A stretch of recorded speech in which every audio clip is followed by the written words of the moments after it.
I figured I'd take you through the process from thumbnail to layout.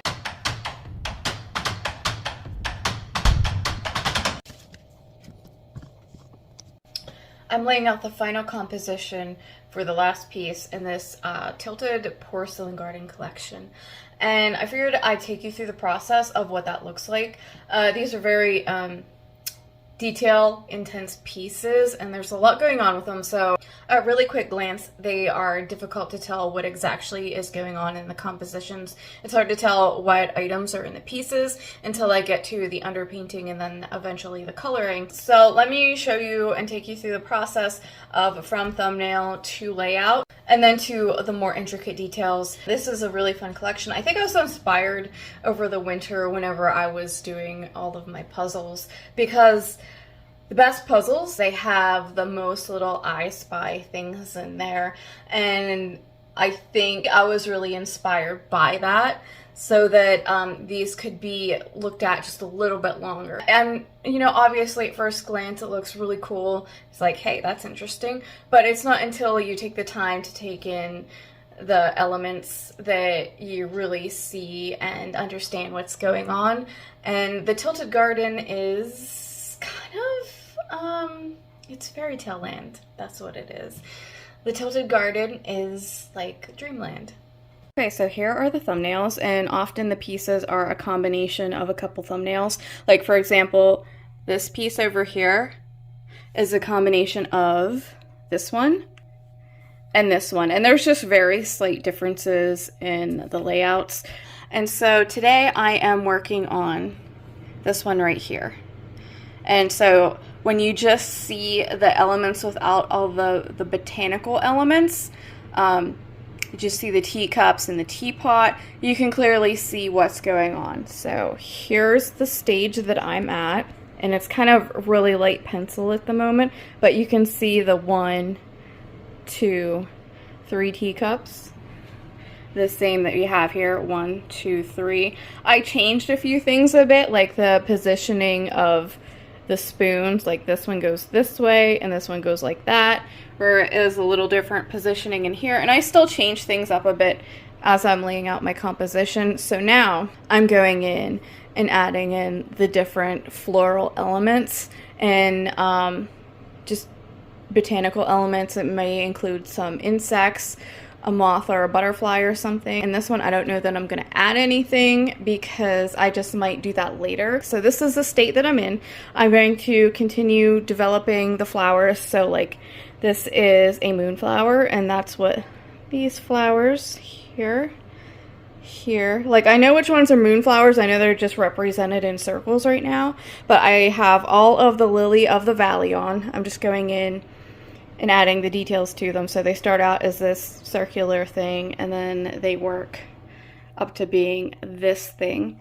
And then also with the little fruit blossoms, they're scattered throughout too. But again, all these things are just represented as circles.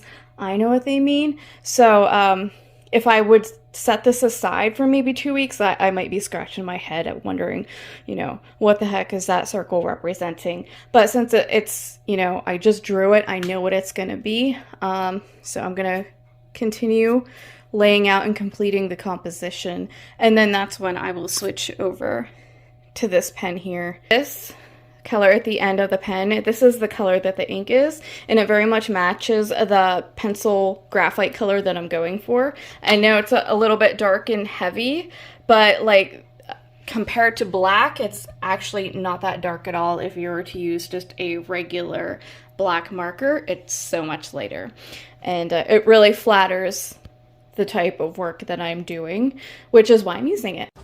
I often start a lot of my illustrations the way I just laid out, with the thumbnail first and then just a general rough composition layout with the circles and the different kind of rudimentary shapes before I then go in and really define the shapes and add the details and evolve it into something that, you know, is something that you're familiar with, that you're used to seeing from me.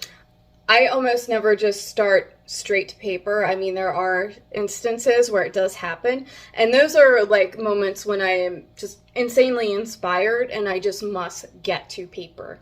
But when I'm laying out a whole collection like you see here, there is a lot more involved before I even get started with drawing. There's so much brainstorming and mood boarding and just trying to figure out exactly what I want to say.